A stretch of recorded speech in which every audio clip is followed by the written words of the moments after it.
महेलरोपयम नामक एक दक्षिणी शहर के पास भगवान शिव का एक मंदिर था।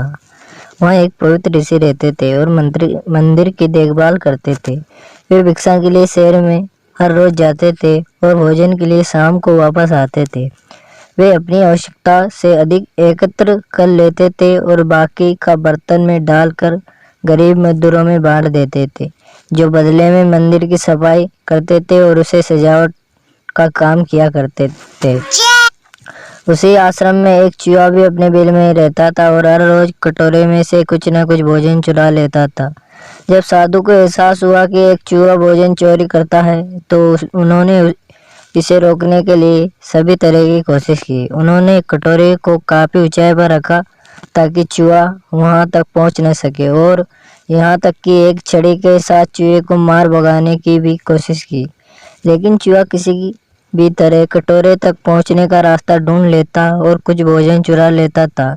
एक दिन एक भिक्षु मंदिर की यात्रा करने के लिए आए थे, लेकिन साधु का ध्यान तो चूहे को डंडे से मारने में था और वे भिक्षुक से मिल भी नहीं पाए।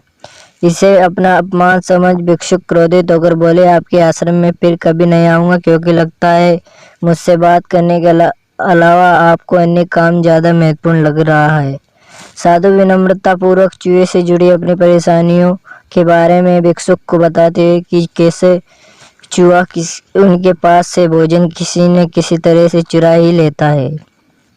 ये चूहा किसी भी बिल्ली या बंदर को हरा सकता है। अगर बात मेरे कटोरे तक पहुंचने की हो तो मैंने हर कोशिश की है, लेकिन वो हर बार किसी न किसी तरीके से भोजन चुरा ही लेता है।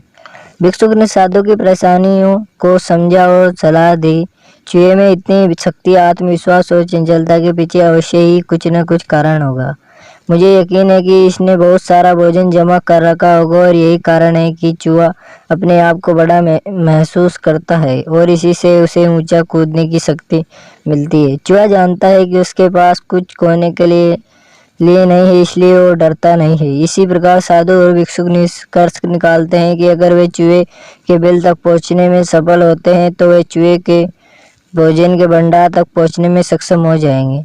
उन्होंने फैसला किया कि अगली सुबह वो चूहे का पीछा करेंगे और इसके बिल तक पहुंच जाएंगे। अगली सुबह वो चूहे का पीछा करते हैं और उसके बिल में प्रवेश द्वार तक पहुंच जाते हैं।